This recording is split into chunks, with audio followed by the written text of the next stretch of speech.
welcome back again to the second part of today's programme. Now back to Enda Kenny's State of the Nation address last night. One man who wasn't impressed was Seamus Maye from Sligo, and Seamus is on the line now. And Seamus, you're the spokesperson you are for the International Small Business Alliance, is that correct? That's correct, yes.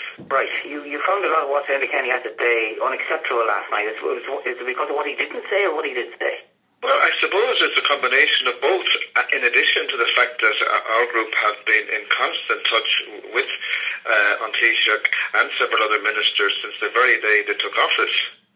And, you know, what was said last night would be funny if the whole thing wasn't so serious. I mean, Gubu came to mind straight away. We remember that famous State of the Nation speech by Charles Haughey when he was actually speaking out of both sides of his mouth. Well, unfortunately, the situation seems to have not changed one iota. Why do you feel that Enda Kenny wasn't telling us the full truth? Well, since Enda Kenny came into power, and Fine Gael in general have been talking about jobs, jobs and jobs and how to create jobs. His very inaugural speech said that the government were going to create. I mean, how do you create jobs? And I actually lost count in the amount of times. He nearly ended every sentence last night with the government's priority was to create jobs. Well, the government's priority is clearly not to create jobs.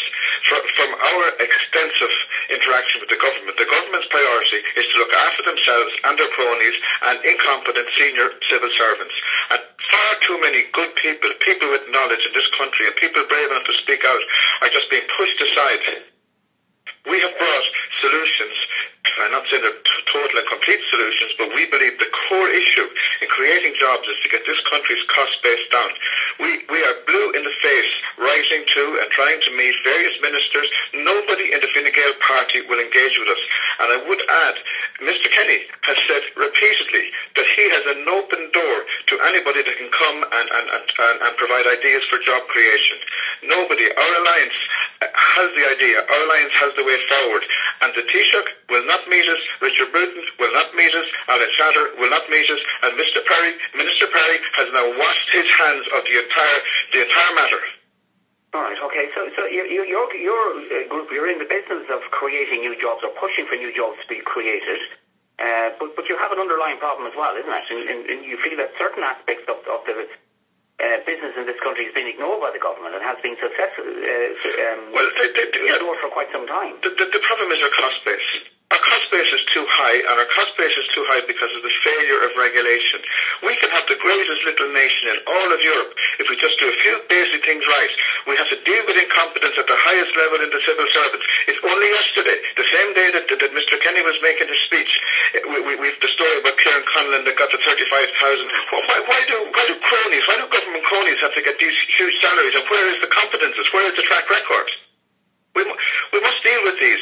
And the Competition Authority, I know you've spoken to me before about it, but the Competition Authority, as it's presently construed and funded, is a dummy. It does not work, and it simply does not do the job it's set out to do. We could lower our prices, we could lower our costs in this country by at least 20%. We could get exports flying again, we could maintain manufacturing jobs and create more manufacturing jobs, and we could suck more tourists into the country. But the government doesn't want to listen because it's too caught up in what went on for too long with the previous government. It is all about crony capitalism. And have they given any reason why they won't meet with you as a group?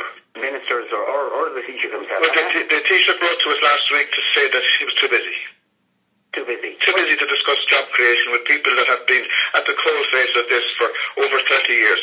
Well, I suppose it is a busy time for him, in fairness. Apart from addressing the nation, he's involved in budget negotiations, we assume. Well, we specifically made clear that we wouldn't at all expect to meet him before the budget, but our correspondence and efforts with the Taoiseach is going on since the very day when he took office last March.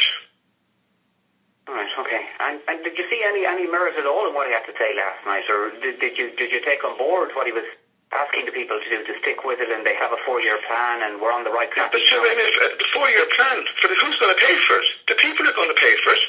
The top civil servants and the politicians are going to get off scot-free. The body corporate that are involved in all these cartels right across every sector of society, they're not being penalised. They're not being asked to pay for anything. It's the ordinary people every time. It doesn't work. It's just rhetoric, and it doesn't work. Okay, so you weren't sold at all on what he had to say last night? I'm sorry, I think he has to step up to the plate, and indeed, all of the present government need to step up to the plate and look at job creation. We will meet them, we will talk to them. I'm not saying we have all the answers, but we are certainly well worth listening to. We can explain to this government, and we can show them how to get things moving forward again and get people back to work. Right, okay. You were talking in your submission to us about crony capitalism, that this was the government represent. What do you mean by that exactly, crony capitalism? Well, Enda Kenny himself said in his, I think it was his 600-day speech, he talked about the slew of cross-directorships in the financial and construction sectors and the failure of audit committees and external auditors to identify systemic failures that have had catastrophic economic consequences for everyone. So I don't think we need to explain much to Mr. Kenny about crony capitalism. All right, okay. You're still in a position to meet him and his ministers or any minister on the job creation issue when the budget's out of the way, perhaps in the new year, Seamus? Yes, we've asked to meet, but we've got a letter yesterday or last week saying no. The Taoiseach is, and the reason we wanted to meet the Taoiseach is because we believe and we can show, and we have shown the Taoiseach that the Minister for Enterprise, Richard Bruton, has serious conflicts of interest, and John Perry, for whatever reason, is either unable or unwilling to deal with these issues. All right, okay. Someone is suggesting maybe that you should put your money where your mouth is and that you should run for election, Seamus, next time round. That's something you'd ever consider. Well, I mean, if you look at people like John McGuinness in Fianna Fáil, John is one of the best parliamentarians we've ever had, but he was lost in Fianna Fáil. I mean, he's spoken out fantastically well ever since.